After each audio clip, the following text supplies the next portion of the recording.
ข้าพ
และ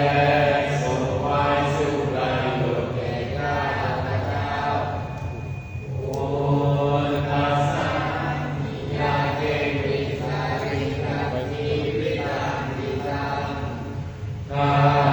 พเจ้ามอบกายถวายชีวิตนี้แด่พระพุทธเจ้า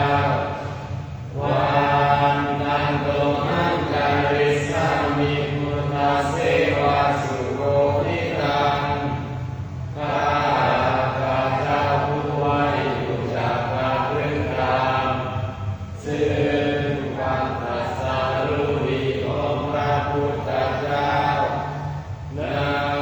ทิเมสรณังนันนาพุทโธเมสรณังวรังสารณะอื่นของข้าพเจ้าไม่มีพระพุทธเจ้าเป็นสารณะอันประเสริฐของข้าพเจ้าเอเตนะสัจจวัจเจกวัตเตกันสัตตุสาสเนด้วยการกล่าวคำสัตย์นี้ข้าพเจ้าพึงเจริญในพระศาสนาของพระศาสดาพุทธังวิวังกัมมณินยังบุญญาปัสสุทังวิทังข้า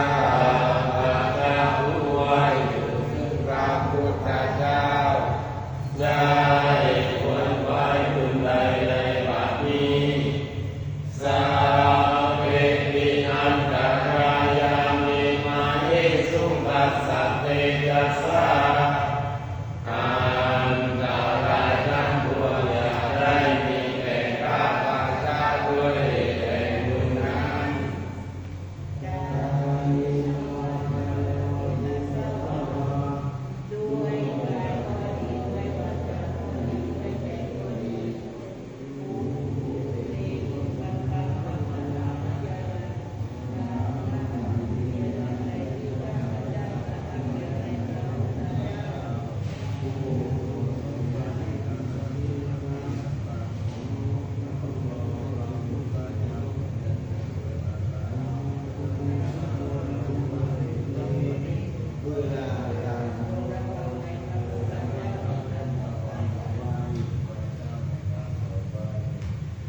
อัน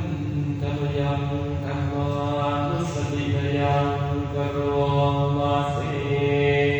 สวากาโตภะคะวะตาธัมโมพระธรรมเป็นสิ่งที่พระพุทธเจ้าตรัสไว้ดีแล้วสันติโกเป็นสิ่งที่ผู้ศึกษาและปฏิบัติพึงเห็นได้ด้วยตนเองอากาลิโกเป็นสิ่งที่ปฏิบัติได้และให้ผลได้ไม่จำกัดการเอหิปัสสิโกเป็นสิ่งที่ควรกล่าวกับผู้อื่นว่าท่านจงมาดูเถิดโอปานาญิโกเป็นสิ่งที่ควรน้อมเข้ามาใส่ตัวปัจจตังเวทิตัพโพวินโยวิติเป็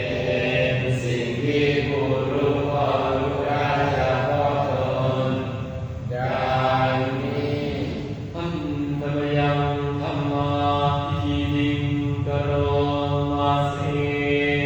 สวากาตาทิยุนายโยกาวาเสนัสโย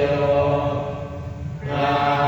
ธรรมเป็นสิ่งที่จะเกิดเพราะประกอบด้วยบุญคือความที่พระพุทธเจ้าเป็นต้นโยมากับปะกัมมะริยติมิโมอะเตโตเป็นธรรมอันจำแนกเป็นมรรคผลปริยัติและนิพพานธัมโมกุโลกัปปะตังนะอัตตาริกาลีเป็นธรรมของมันซึ่งผู้ทรงธรรมจากการโผล่ไปสู่โลกที่ชั่ววันต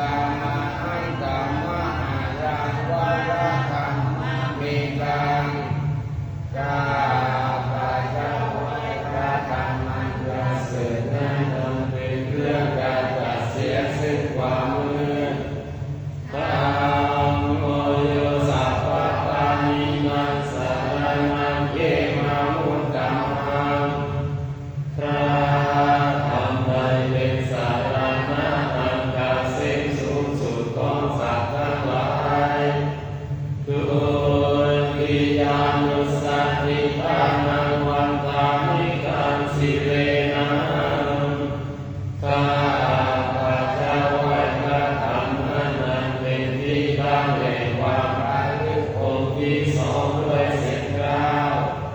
ธัมมัสสนัสสะมิพระโสวะธัมโมวิสามิกิสสโรพระข้าพเจ้าเป็นพระของพระธรรมพระธรรมเป็นนายที่อิสระเหนือข้าพเจ้าธัมโมทุกขัสสะทานาจาวิกาปัฏฐาทิทัสสะเนพระธรรมเป็นเครื่องกำจัดทุกข์และทรงไว้ซึ่งประโยชน์แก่ข้าพเจ้าธัมมัสสนังวิยาเทมิสรีรังชีวิตังจิตังข้าพเจ้ามอบกายถวายชีวิตนี้แด่พระธรรมวันนั้นโตหันจาริสามิธัมมาเสวะสุตังมะตังข้าพเจ้าผู้ไว้บูชาประพฤติธรรมซึ่งความเป็นธรรมดีของพระธรรมนาทิเมสรณังอัญญังธัมโมเมสรณังวรังสารณะอื่นของข้าพเจ้าไม่มีพระธรรมเป็นสารณะอันประเสริฐของข้าพเจ้าเอเตนะสัจจวะเจนะวัตเตยันสัตตุสาคเนด้วยการกระทำสัตย์นี้ข้าพเจ้าพึงจะเดินในพระศาสนาของพระศาสดาธัมมังวิวัฒนานินายังปุญญังปัสสุตังวิตาข้าพเจ้าผู้ไว้อยู่ซึ่ง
มาบูชา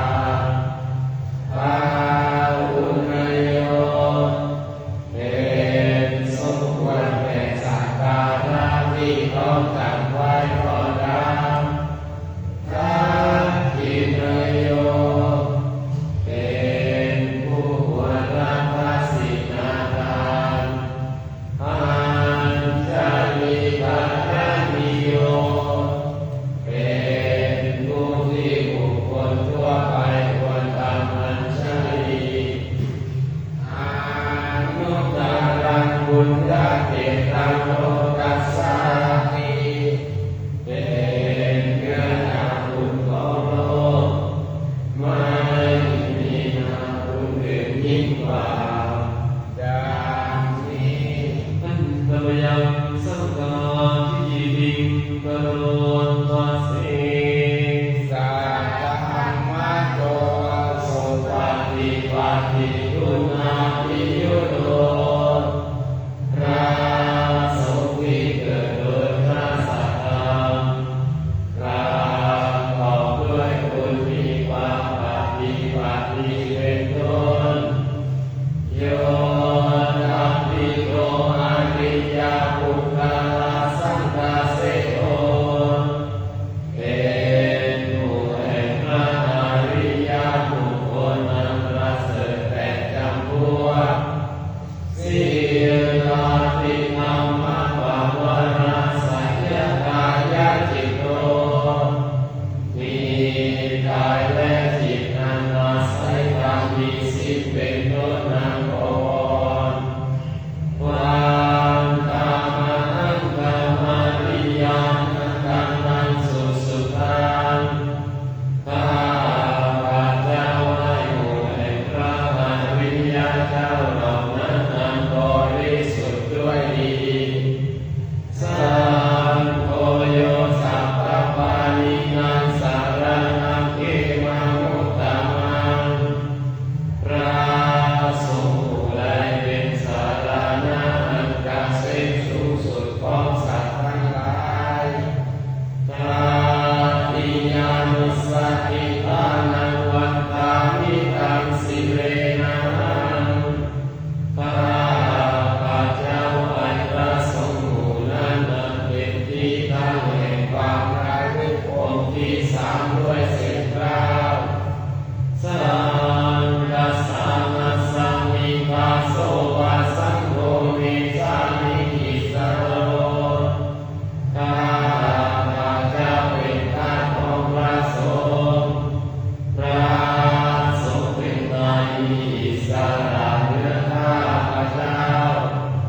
สังโฆทุกขสังฆปะทวินาทาจามิตามิพระสงฆ์เป็นเครื่องกำจัดทุกข์และทรงไว้ซึ่งประโยชน์แก่ข้าพระเจ้าสังฆสังวิยาเทมิสารีรังชีวิตังจิตังข้าพระเจ้ามอบกายถวายชีวิตนี้แด่พระสงฆ์วันตันโตอันจาริสามิสังฆโสปฏิปันนตังข้าพระเจ้าผู้ไว้อยู่กับพระพฤติธรรมซึ่งความปฏิบัติดีของพระสง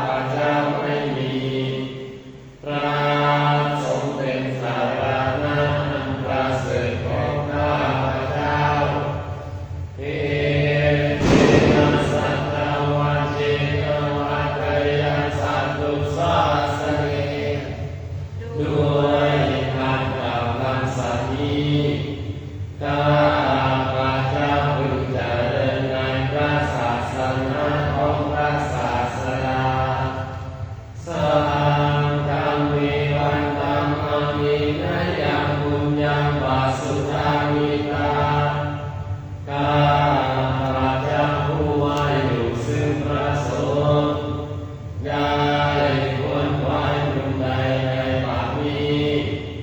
สัพเพปิอันตรายามิมาเอสุปัสสะเตจัสสะอันตรายทั้งปวงอย่าได้มีแก่ข้าพเจ้าด้วยเดชแห่งบุญนั้น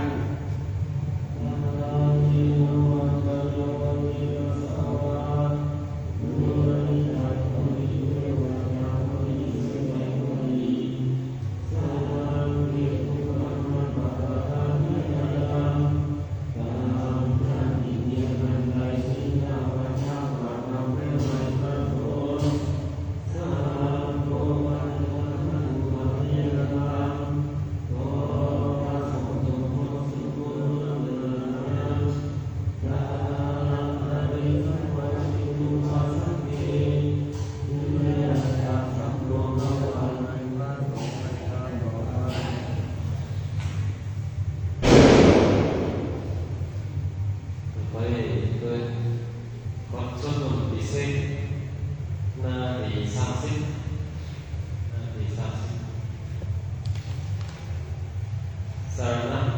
คมนปาฐะหน้าที่30หันธรรมยังติสรณะคมนปาฐังพนามาเสพุทธังสรณังกัจฉามิข้าพเจ้าถือเอาพระพุทธเจ้าเป็นสรณะธัมมังสรณังกัจฉามิข้าพเจ้าถือเอาพระธรรมเป็นสรณะสังฆังสรณังกัจฉามิข้าพเจ้าถือเอาพระสงฆ์เป็นสรณะทุติยัมปิพุทธังสรณังกัจฉามิแม้การที่สองข้าพเจ้าถือเอาพระพุทธเจ้าเป็นสรณะทุติยัมปิธัมมังสรณังกัจฉามิแม้การที่สองข้าพเจ้าถือเอาพระธรรมเป็นสรณะทุติยัมปิสังฆังสรณังกัจฉามิแม้ครั้งที่สองข้าพเจ้าถือเอาพระสงฆ์เป็นสรณะทัตติยัมปิพุทธังสรณังกัจฉามิแม้ครั้งที่สามข้าพเจ้าถือเอาพระพุทธเจ้าเป็นสรณะทัตติยัมปิธัมมังสรณังกัจฉามิแม้ครั้งที่สามข้าพเจ้าถือเอาพระธรรมเป็นสรณะทัตติยัมปิสังฆังสรณังกัจฉามิแม้ครั้งที่สามข้าพเจ้าถือเอาพระสงฆ์เป็นสรณะอะระหังสัมมาสัมพุทโธพระสัมมาสัมพุทธเจ้าเป็นพระอรหันต์พุทธังธัมมังมัชฌิมาได้บรรลุธรรมอันสูงสุดแล้วมาสังฆังภะโพธิสีทรงปลุกใจพระสงฆ์เป็นนำมาให้เกิดความทั่วถึงแล้วธรรมนัตถยานนี้เป็นพระรัตนตรัยดังนี้พุทโธธัมโมสังโฆจาตินานานุตัมปิวัตถุโตถึ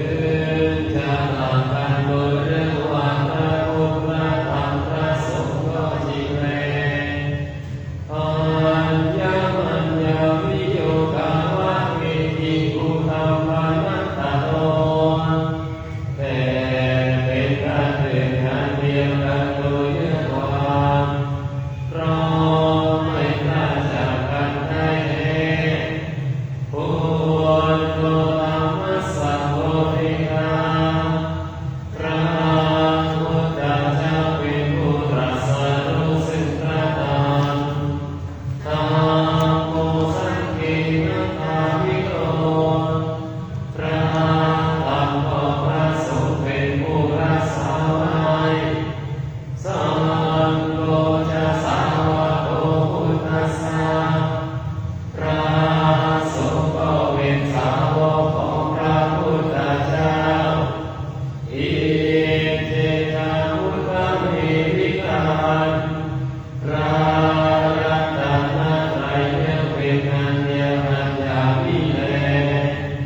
ด้วยการกล่าวความจริงนี้โสทิเมโหตุสัพพทาขอความสวัสดีจงมีแก่ข้าพระเจ้าทุกเมื่อนาทิเมสรณังอันดาที่พึ่งอย่างอื่นของข้าพระเจ้าไม่มีธัมโมเมสรณังวรังพระ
โลเกนาทินานาทิยาติถือเอาสิ่งของในโลกนั้นเขายังไม่ให้ด้วยปาราตารังจารังจดีไปสมสู่ปัญญาของชาติอื่นด้วยสุรามิระยาปานัญจโยนะโลอนุยุญจติเป็นบทประกอบการดื่มกินสุราและมีไรด้วยอิเทวะเมโสโลตัสสะภิกขุลังสัจจันติอัตตโนผู้นั้นชื่อว่าคุณรักของตนในโลกนี้แน่มาวังอันเนกาอาปัสสะไม่ควรรู้หมิ่นต่อไปนานาธรรมกามิสนิว่าบาปเล็กน้อยจะไม่ให้ผล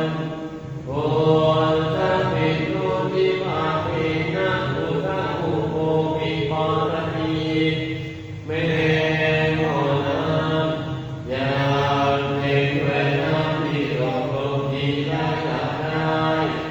กุลราธิปาโลปาปัสสะโตกันโตกันวินาทีนังโอนปัสสะสมบัติเวทีน้อย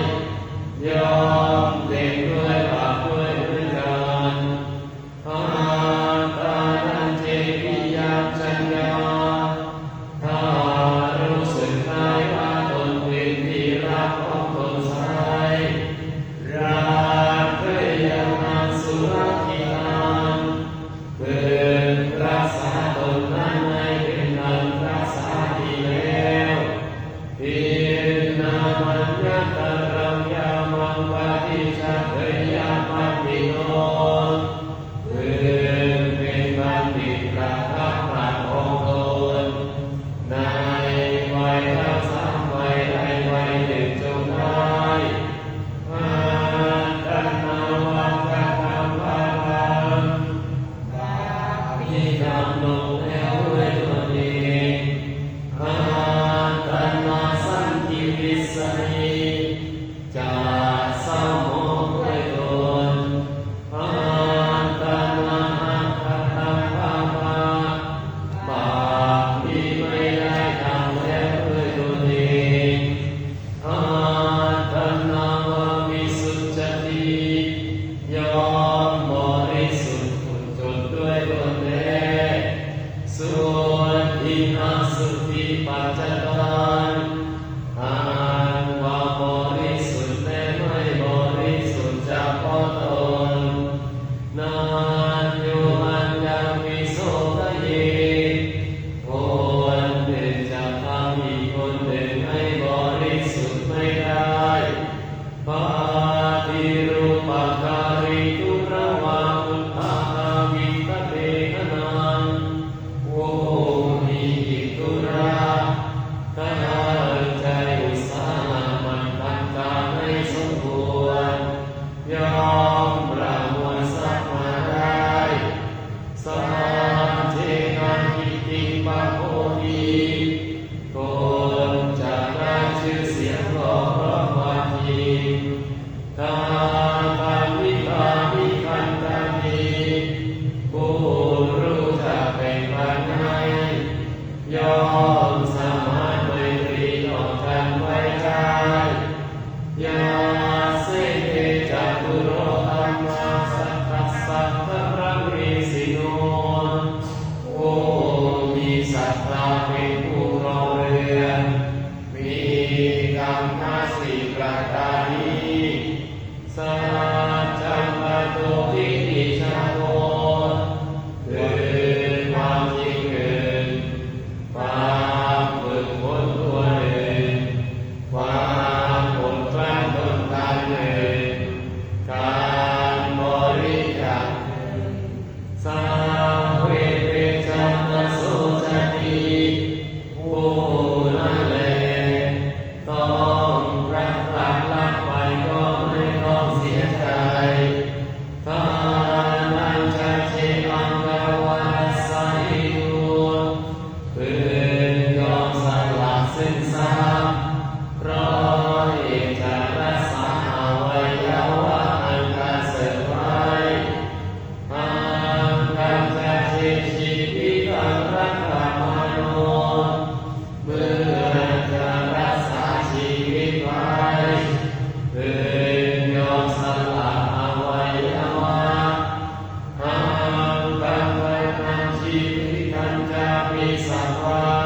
40พันธมยังอริยธรรมังอายุปนามาเสสัทธานันสัพคือศรัทธาความเชื่อหนึ่งศีลธรรมันสัพคือศีลความตั้งใจประพฤติเรียบร้อยหนึ่งอิริโอตัปปิยังทนังสัพคืออิริความละอายใจต่อทุจริตหนึ่งคือโอตตัปปะความหวาดกลัวต่อทุจริตหนึ่งสุโขทัยสัญญาและ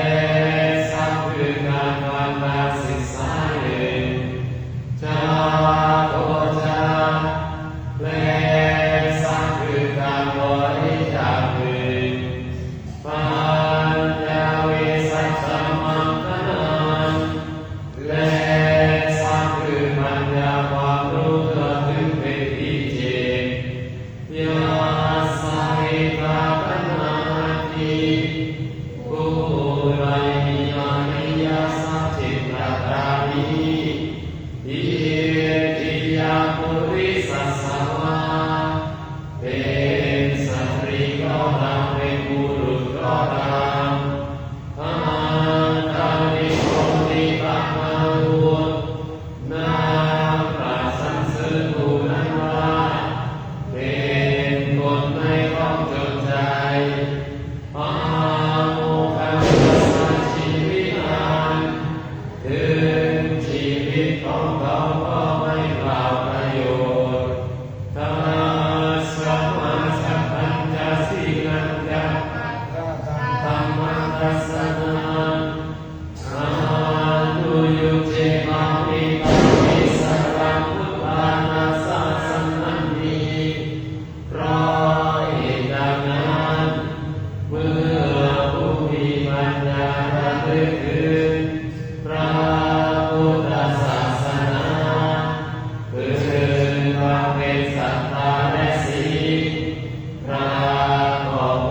มเป็นไปเพื่อประโยชน์เพื่อบุญเพื่อความสุขกาธรรมิกัสสะสี่ประการจะได้บ้างปานาติปาตาเวรมณีคือเป็นจากการทำสัตว์มีชีวิตให้ตายปาทินนาทานาเวรมณีเป็นจากถือครองสิ่งของที่เจ้าของมีได้ให้การเมสุมิจาจาราเวรมณีเป็นจากการทำชั่วทั้งหลายมุสาวาทาเวรมณีเป็นจากประเทศที่สุนยาวาจนะเวรมณีเป็นจากวาจาส่อเสียดปารุสายาวาจายาเวรมณีเป็นจากวาจาหยาบร้ายสัมปัปปะมัมมาเวรมณีเป็นจากผู้เลิศเลิศอานัตวิชาไม่เป็นอยากได้สิ่งของใครอาพยาบาทโนไม่พยาบาทของใครสัมมาทิฏฐิเป็นเจ้าถูกต้องตามครองธรรมอิโกตัสสะกุศลคัมมัปปะทากรรมบทเป็นกุศลทั้งสิบเหล่านี้สัมมานาทิฏฐิอันบุคคลสมาทานให้บริบูรณ์ได้แล้วอิทายะสุปายะสังวัตตันติย่อมเป็นไปเพื่อประโยชน์เพื่อบุญเพื่อความสุขดังนี้แลต่อไปเรียนวัดรดน้ำแต่โยมคนได้เคยรดน้ำนะเป็นการรดน้ำส่งสายนี้มีไหมไม่เคยจะรดเลยห้องที่รดน้ำ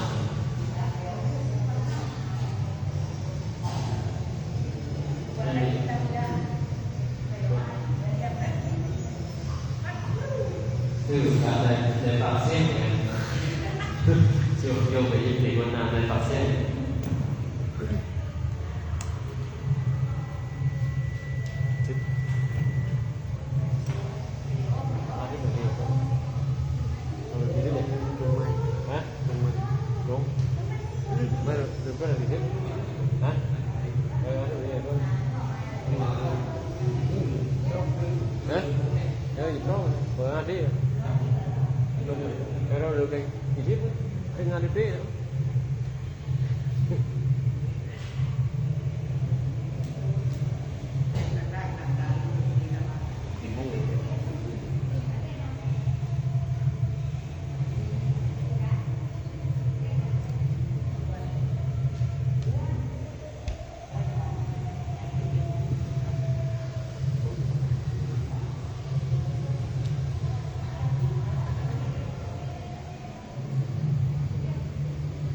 ทีนี้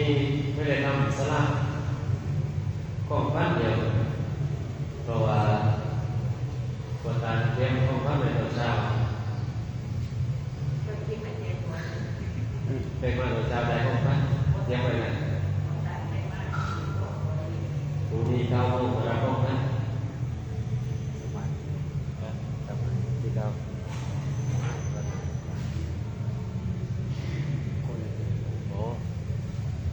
ผมเป็นเลยดูอย่างหมดต้องเลยปลาหลุด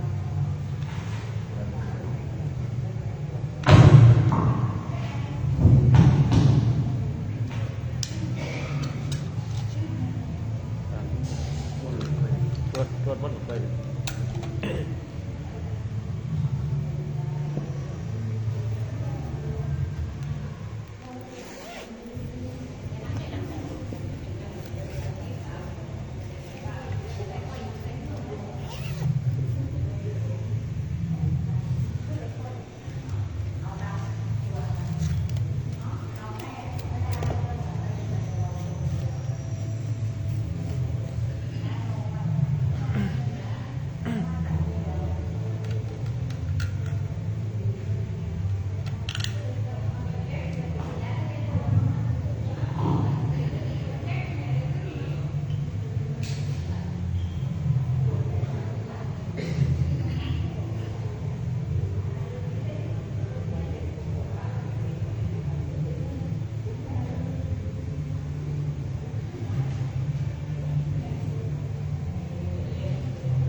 bên cha con lắm thì cha con lắm vì mà na hiểu cha con lắm mà na hiểu điều suốt bé này tuần nào bé nhiều thì bây giờ vào mai thì lại sắp vào mai thân tâm yang sana in an kata yo mana si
เรา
chơi mà anh dùng để tập lại rồi là đi lên tập để xuân nhau rồi dùng xuân cái này là anh dùng làm tập xong làm gì thì càng quan như thế mà cái xem như này có vấn đề là một là phải chơi được cũng là vấn đề ba anh dùng để tổng tao ai tao ai sổ vật thể tao ai cần sẵn sàng để đi dùng cái nào để cái quản xuân hay cái xem xuân về xem của quân là đi chơi được tao không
ส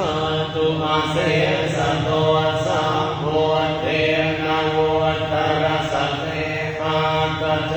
ตานิสัสนาสเกวิสติสัตสนะสาลินามามิสิรธาหังเตสังธรรมันจันกันจังอันตเรนะนามามิหังนามาการานุภาเวนันตวาสัพเพอุมาตเวอเนกาอันตรายาทินาสันตุอาเสสาโนนะโมอะระหะโตสัมมาสัมพุทธัสสะมะเอสิโนนะโมพุทธมังมาสัสสวะกาตาเสวะเทนิคันนะโมมหาสังฆาสาภิวิสุวัตสีลกิติโนนะโมมัตยาราตาสรตนาตยาสัสสะตุกานะโมโอมัตตาปิตาสตาสวะโตตยาสัพพินะโมการะปะภาเวนะมิการจันตุปัตตวานะโมการะนุภาเวนะสุวัตติโหตุสัพพะทานะโมการะสัจเจเจนะวิธิปิโยวิเตจวาสิวันนาจะภาลานันบันติกาจะเสวนาภูชาจะภูชนิยานาเอตัมมังกัลมุตตมังปฏิโรปเทสวะโสจะภูเทจะกัตตะภูจะตาอัตตะสัมมาปัญญิจะเอตัมมังกัลมุตตมังปาหุสัจจังจะสิปัญจะวินโยจะสุสีติโตสุภาสิตาจะยาวาจาเอตัมมังกัลมุตตมังปาทาติตุปัฏฐานังโมตัสสะราสสังฆโออันนาตุลาจักขัมมันตาเอตัมมังกัลมุตตมังทานันจะธัมมจริยาจะยาตถานันจะสังฆโออันนวาจามิธรรมามิเอตัมมังกัลมุตตมังนารติวิรติปาปามันจะภานาจะตัญญโมหัปปมาโดจะตังเมสุเอตัมมังกัลมุตตมังการะโหจะนิวาโตจะสันโตติจะกตัญญูตากาเลนะธัมมาสวนาเอตัมมังกัลมุตตมังกันติจะโสวจาสตาสมนานาจะทัสนาคาเรนะธัมมัสสะดัจฉะเอตัมมังกัลมุตตมังคะโคจะพระมจริยังกัมริยสัจจานาทัสสนานิพพานัสสะจิกิริยาจะเอตัมมังกัลมุตตมังโพธัสสะโลกนาเมอิจิตังยาสนะกะปฏิอาโสกังวิรัชังเอมังเอตัมมังกัลมุตตมังเอกาทิสานิกัตตวานะสัพพะธรรมปทาชิตาสัพพะกโสติกาชันติกันเตสัมมังกัลมุตตมังนิยังกินจิวิตังอิทวาหุรังวาสัพเพสุวายังรัตนังปณิตังนะโนสมังอาทิตถาจะเทนะวิภังวิบุญเตรัตนังปณิตังเอเทนะสัจเจนะสุวัตติโหตุกยังวิราทังนะมังคังปณิตังยะตาตถาภากายมุนี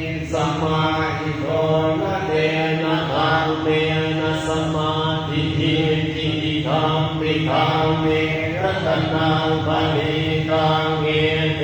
นะสัจเจนะสุวัตติโหตุยาพุทธเสกโขปริวันนะเยสุจิสมาธิมานันตริทันยมากุสมาธินาเทนะสโมนะเว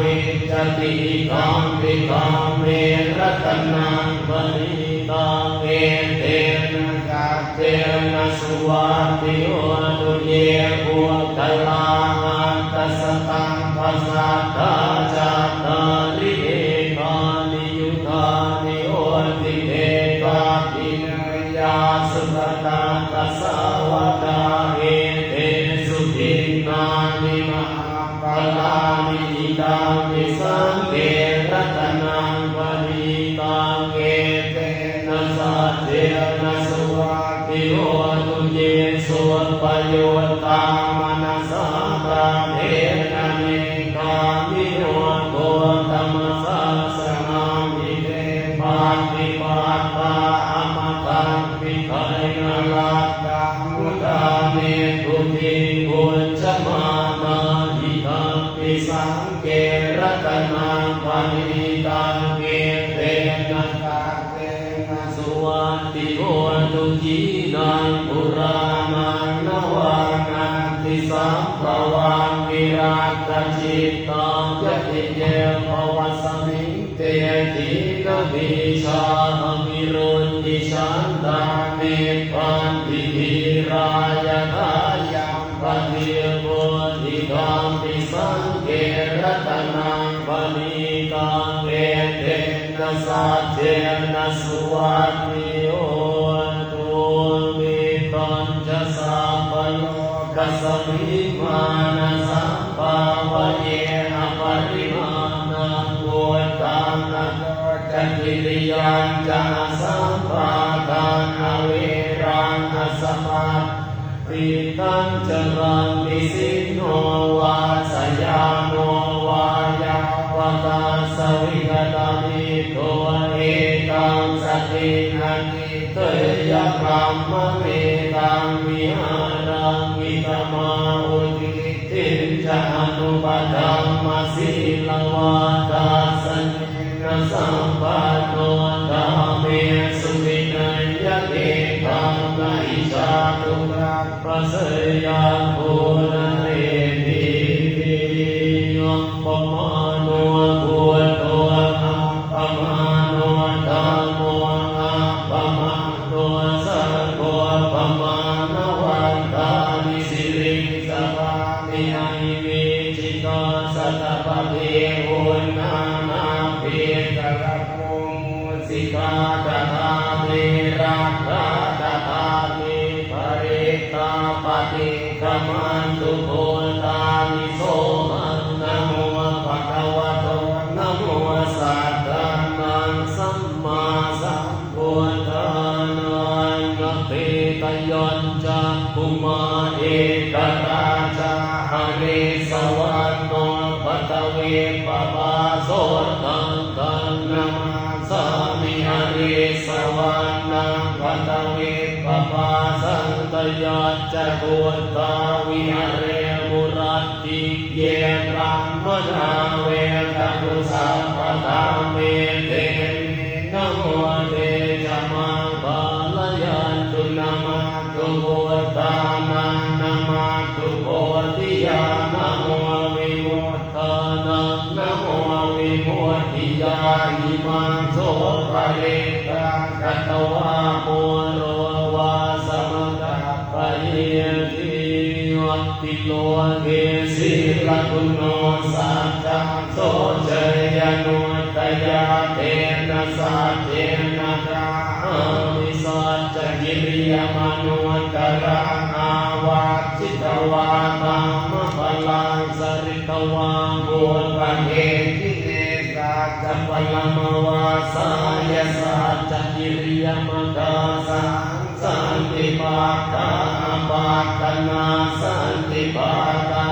วันธนามาตาปิตาจาริกันตาจาตะเวกมะเทียกมะสังสารเจกะเต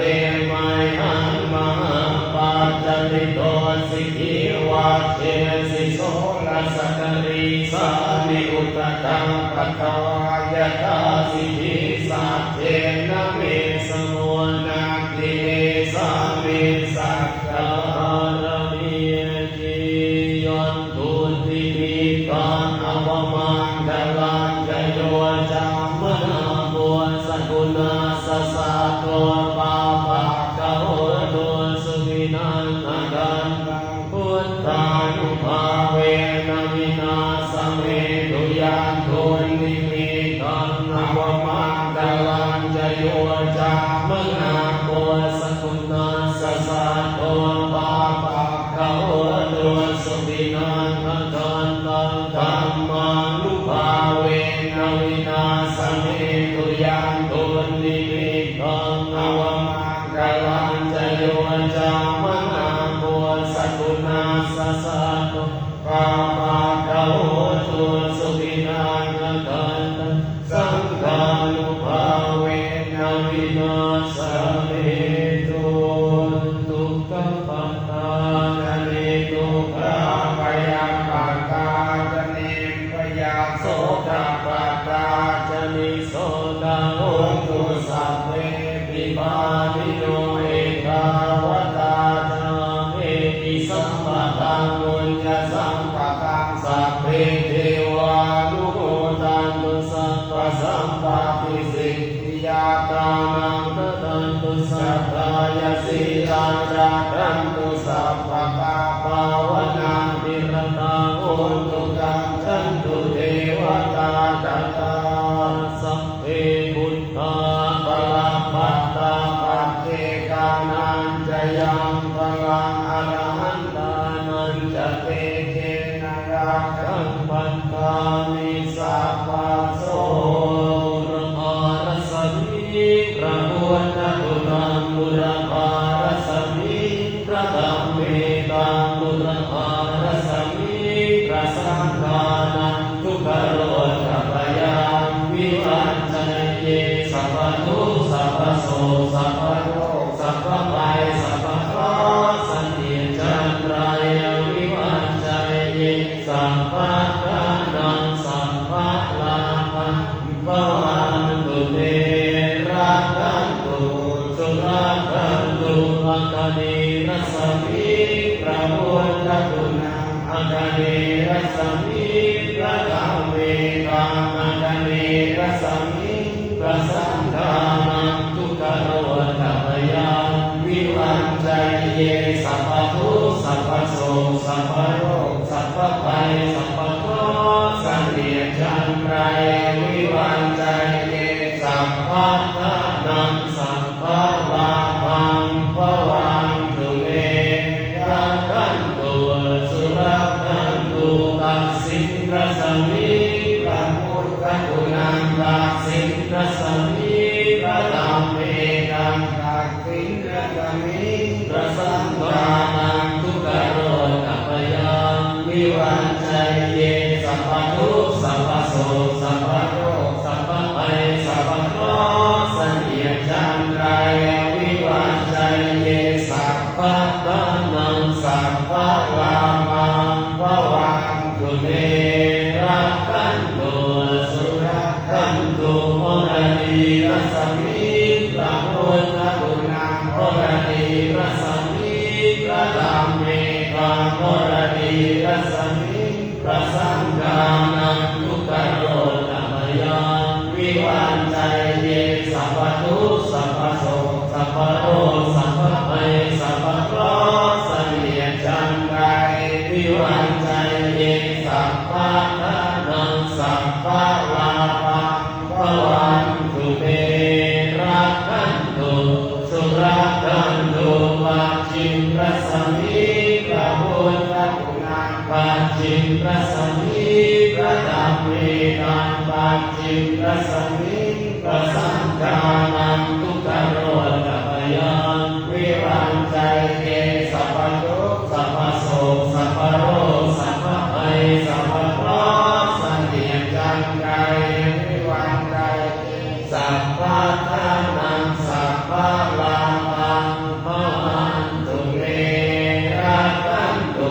สุรักขันตุปายก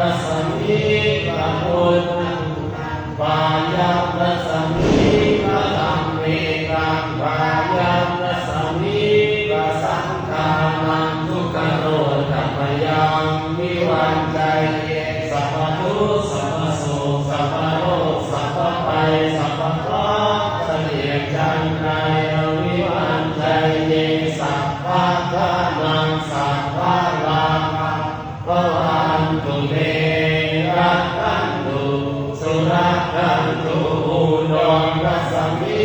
พระพุทธคุณอุดรกัสสมิพระธรรมเมตังอุดรกัสสมิพระสังฆานังทุกขโรกัปยังวิวัจจัยเยสัพพทุสัพพโสสัพพโรสัพพภัยสัพพเคราะห์สังเวียนจังวิวัจจัยเยสัพพะนังสัพพะรามังมวันตุเตระกันตุสุรกันตุอิสังกัสสมิพระพุทธคุณังอิสังกัสสมิพระธรรมเมตังอิสังกัสสมิพระสังฆานังทุกขโรกัปยังวิวัจจัยเยสัพพทุสัพพโสสัพพโรสัพพภัยสัพพเคราะห์สังเวียนจันทรายวิวัจจัยเยสัพพะนังสัพพะลาภังภวันตุเตระกันตุสุรกันตุอาการัสสมิพระพุทธคุณังอาการัสสมิพระธรรมเมตังอาการัสสมิพระสังฆานังทุกขโรกัปยังวิวัจจัยเยสัพพทุสัพพโสสัพพโรสัพพภัยสัพพเคราะห์สังเวียนจันทรายวิวัจจัยเยสัพพะนังสัพพะรามังภวันตุเมราคันตุสุรคันตุปัตวีรัสสมิพระพุทธคุณังปัตวีรัสสมิพระธรรมเมตังปัตวีรัสสมิพระสังฆานังทุกขโรกัปยังวิวัจจัยเยสัพพทุสัพพโสสัพพโรสัพพภัยสัพพเคราะห์สังเวียนจันทรายวิวัจจัยเยสัพพะนังสัพพะรามังภวันตุเตระกันตุสุรกันตุต่อไปเรียนสวดบทธรรมจักรกับภาวนาสูตรอนุตตรังนังสัมโพธิสัมพุจิตวาตถาคโตปัตมังยังอติเสสิธรรมจักรังอนุตตรังสัมมาเทวะภวะเตโตโลเกอัปปติวัติยังยะตาคาทานุโภตาปฏิปัติสมาชิมาจตุสวาริยสัจเจสุวิสุทธังญาณทัสสนังเอสิตังธัมมราเจนะสัมมาสัพพุทธิเอกนังนาเอนะวิสุทธังสุตตังธัมมจักรปวัตตนังอุยากรณมาเทนะสังคีตันตังปนามาเสเอวะเมสุตังเยกันสัมยังปัตตวะภาราณสียังวิหารติอิสิปะทะเนวิกตาเยตราตระโกปัตตวะมัญจวัคคีเยเมโกนามาเตสิตเวเมเปียกเวหันตาปาปะจิเตนะนะเสวิตาปายโยจายังกาเมสุขัมมะสุขันลิกานุโยโตทิโนธัมโมโพโตจะมิโกปัญญิโยอนาตสันติโกโยจายานาตติยามตานุโยโกโตโกปัญญิ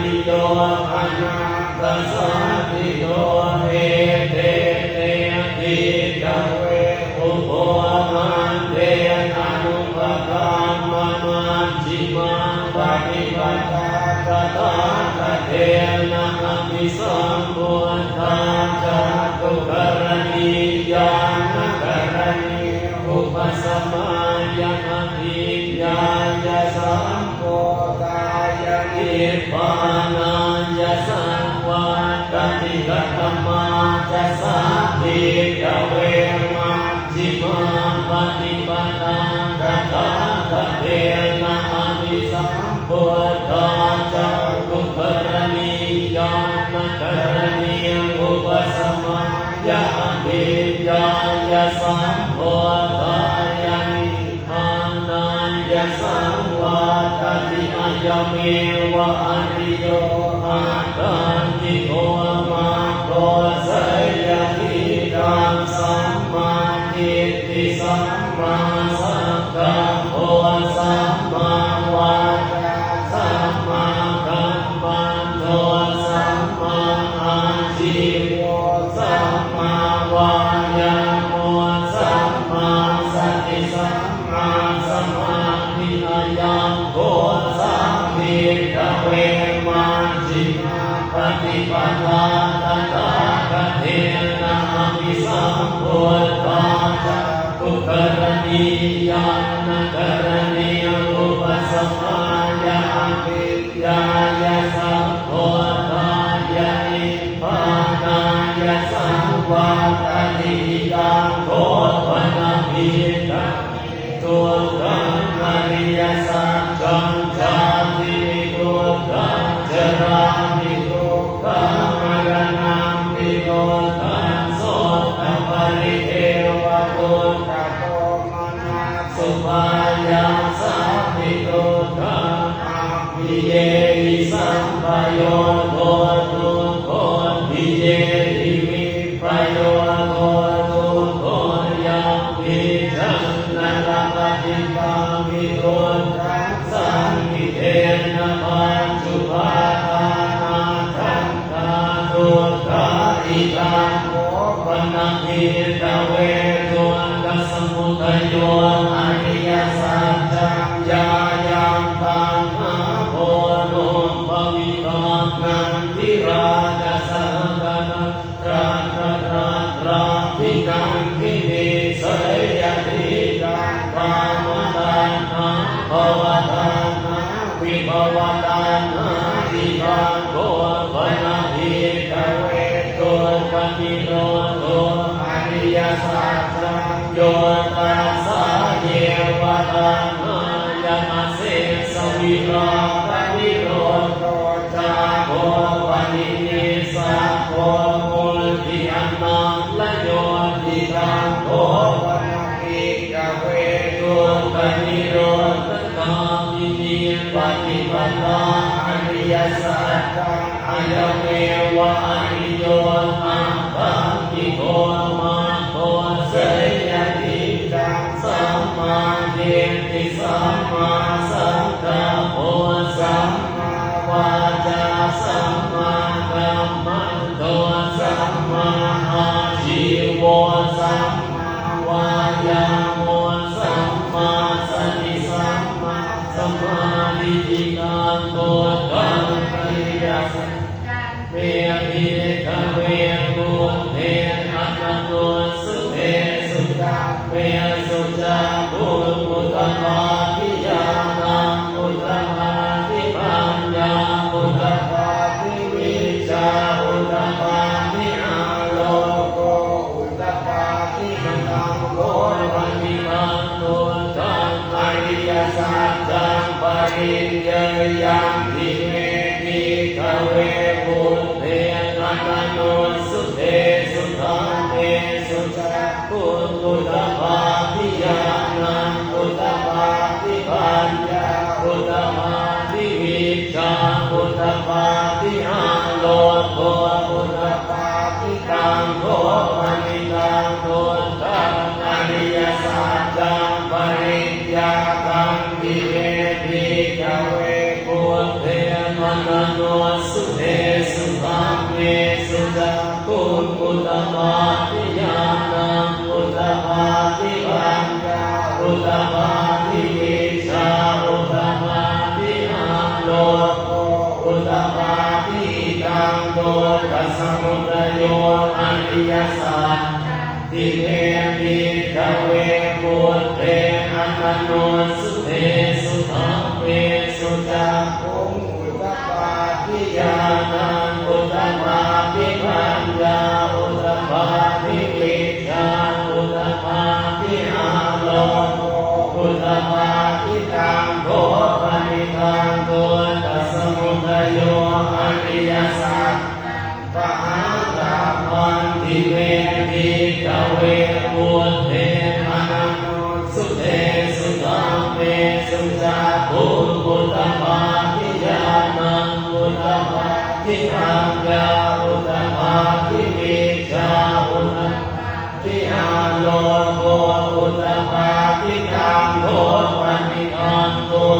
สมุทัยโยอริยสัจจังปรินังทิเวทิกเวภูเวอันนุสุเทสุตังเวสุจาภูตุตปาทิยานังอุตปาทิปัญญาอุตปาทิวิชาอุตปาทิอาโลโกอุตปาทิกังโนกามิโรโตอริยสัจจังทิเวทิกเวภูเวอันนุสุเทสุตังเวสุจาภูตุตปาทิยานังอุตปาทิปัญญาอุตปาทิวิชาอุตปาทิอาโลโกอุตปาทิกังโกปนิกังโนกามิโรโตอริยสัจจังสัจจิกาตัมปันติเวทิกเวภูเวอันนุสุเทสุตังเวสุจาภูอุตปาทิยานังอุตปาทิปัญญาอุตปาทิวิชาอุตปาทิอาโลโกอุตปาทิกังโกปนิกังโกกามิโรโตอริยสัจจังสัจจิกาตังติเวทิกเวภูเวอันนุสุเทสุตังเวสุจาภูอุตปาทิยานังอุตปาทิปัญญาอุตปาทิวิชาอุตปาทิอาโลโกอุตปาทิกังโกกามิโรตถามิทิปฏิปทาอริยสัจจังทิเวทิกเวภูเวอันนุสุเทสุตังเว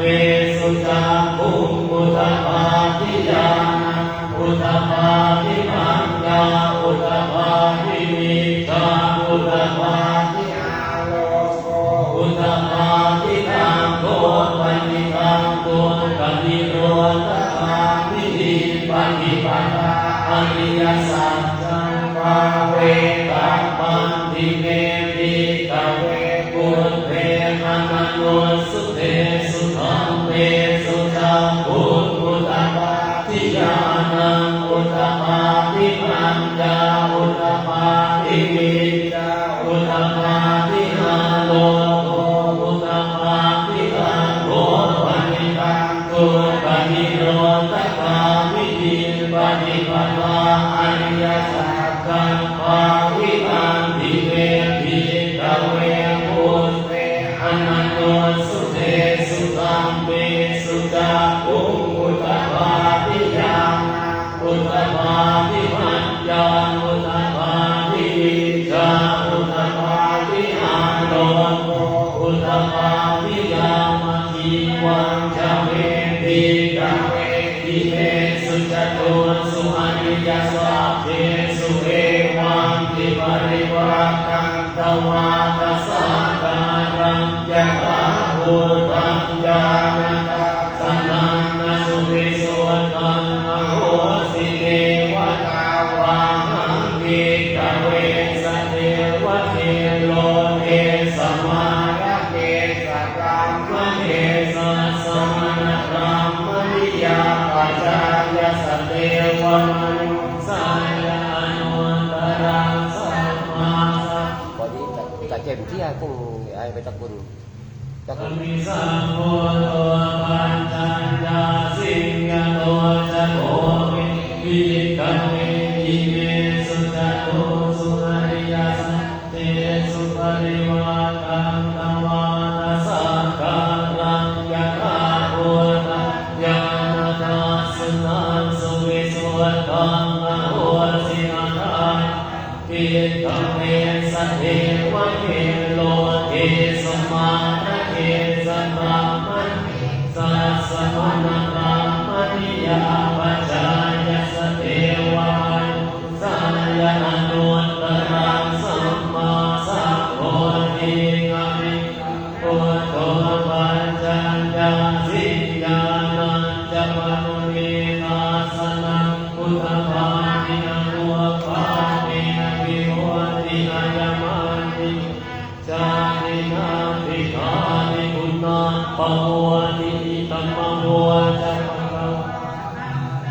นาปัญจวัคคียาภิกขุภะคะวะโตภาสิตังอภินันโตอิมัสสมิจจปันนเวยาคัรณะสมิปัญญมาเนอาญาสัมมโตโตตัญญะสวิรจังเวธัมมังธัมมจักขุพุทธะทิยาทิจิสมุทัยธัมมังสัพพันธิรวาธัมมังทิปมาทิเตจะปัคคะวะตาธัมมจักขิภูมาเทวาสัตตมโนสาเวสุเอตัมภะคะวะตาภาราณสียังอิสิปตังวิกตาเยนะโนตรังธัมมจักขังภวันติตานังปฏิวัติยังสมเนนวารังนวาเทเวนวามาเรนรามุนาวาเกนะจิวะโลกัสสนิมุมานังเทวานังสัพพัญสุตวาจาตุมหาราชิกาเทวาสัตตมโนสาเวสุจาตุมหาราชิกานังเทวานังสัตตังสุตวาตาวาติสัตเทวาสาเวสุตาวาติสานังเทวานังสัตตังสุตวายามาเทวาสัตตมโนสาเวสุยามานังเทวาสัตตังสุตวานุสิตาเทวาสัตตมโนสาเวสุตุสิตานังเทวาสัตตังสุตวามิมานะทิเทวาสัตตมโนสาเวสุมิมานะทินังเทวาสัตตังสุตวาปรณิมิตาวาสวัสดิเทวาสัตตมโนสาเวสุปรณิมิตาวาสวัสดินังเทวาสัตตังสุตวาพระมหาริสัจจเทวาสัตตมโนสาเวสุพระมหาริสัจจานังเทวานังสัตตังสุตวาพระมโนหิตังเทวาสัตตมโนสาเวสุพระมโนหิตานังเทวานังสัตตังสุตวามหารัมมเทวาสัตตมโนสาเวสุมหารัมมานังเทวานังสัตตังสุตวามริตาภาเท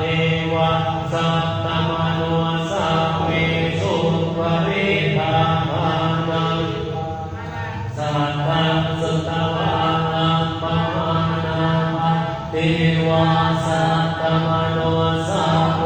สุอัปปมานาภานังเทวา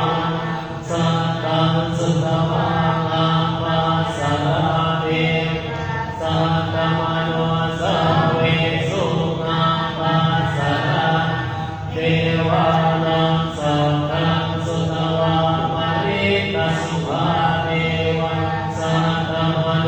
สาเวสุปริตสุภาเทวานังสัตตังสุตวาอัปปมาณสุภาเทสัตตมโนสาเวสุอัปปมาณสุภานังเทวานังสัตตังสุตวาสุภกินนาคาเท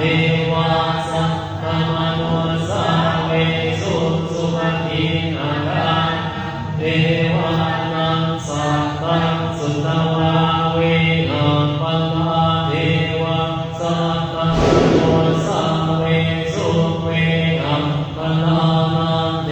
วานังสัตตังสุตวาปณิมาเทวาสัตตมโนสาเวสุปณิมานังเท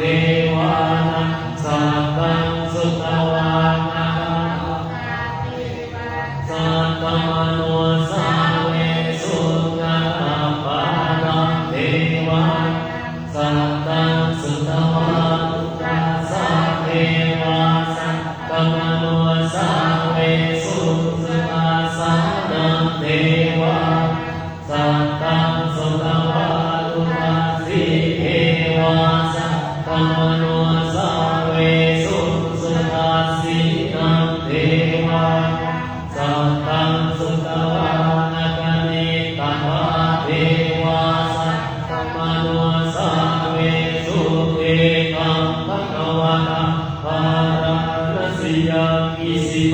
เน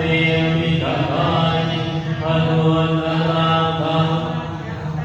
ปวัตติกานาปฏิวันติกังสมณเณนะกามเอวะเทเวนะอามาเรนะพระมุนาวะเทนะจิโลกัสสมิติอิติกังเตนะกัตเตนะเตนะมุตเตนะยามะพระมโนตัสสะอังพุทธาจินายันจัตตะสังฆาสีโลกัสตุสังฆามิสังฆามิสังฆาติหังปะมาโนจะโอราโอมาโสโลกิปาตุระโอสิกันติกัมเมวะเอวานังเดวานุภาวันอัตโน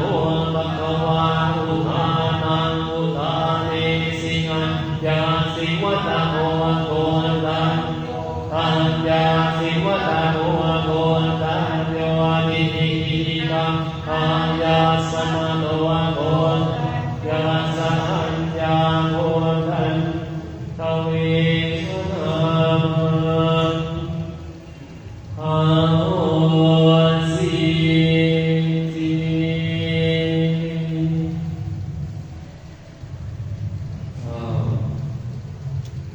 จบการสวดมนต์ตัวเต็มที่เลยทีนี้ต้องคนกันเต็มที่เลยเรื่องเวลานี้ประมาณ12 นาทีประมาณ12 นาทีแล้วต่อไปโยมปิดหนังสือสวดมนต์ในการทำสมาธิก่อนที่เราจะเรียนป.ส. 2568เราจะตั้งต่อไปให้พ่อให้คุณตาได้ตั้งใจทำสมาธิในหมดถึงเวลาจะเป็นตอนเสี่ยงเป็นบทสวดมนต์เสียงโตแต่ระหว่างนี้จบนาทีสุดท้ายของปาฏิเราทำจิตในกุศลเพราะว่าปี2568ที่ผ่านมาเราชาวไทยในสิ่งที่เกิดความเดือดร้อนกับประเทศอย่างน้อยก็สร้างเหตุการณ์แรงคือนำท่วมนักปากตายโดยเฉพาะในคืออันนี้ของสุภาพสร้างจังหวัดปากตายรวมถึงพัทลุงเลย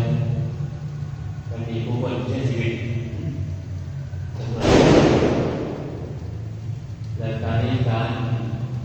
รประทานว่าในกัมพูชาตลอดจนชายแดนก็มีทหารผู้ปกครองประเทศและสูญเสียชีวิตจำนวนหนึ่งอีกจำนวนหนึ่งก็ได้รับบาดเจ็บขาดน้องอวัยวะเสียหายได้รับบาดเจ็บสาหัสมากเราก็ได้ซึ่งทหารที่ปกครองแผ่นดินให้เราประโยชน์ในอาเซียนแล้วเรื่องที่สร้างก็คือสมเด็จพระบรมราชินีสมเด็จพระบัณฑิตหลวงทรงสวรรคตก็เป็นการสูญเสียความยิ่งใหญ่ของพ.ศ. 2568ที่การต่างๆนี้ก็เป็นกุศลในการแก้ที่สุดกุศลง่ายแล้วก็เป็นกุศลที่เกิดจากสมาธิจะได้ทำตัวเราเองเราเป็นคนที่ไม่นอนรับทำดีแต่เราเป็นกุศลส่วนทำดีจะเกิดสมาธิทำดีกุศลนี้จะติด ตามคุ้มครองให้ญาติโยมได้รับความสุขความเจริญการศาสนาไปดีจากนั้นต่อไปหลังใจทำสมาธิเป็นวันแรกซึ่งวันพระ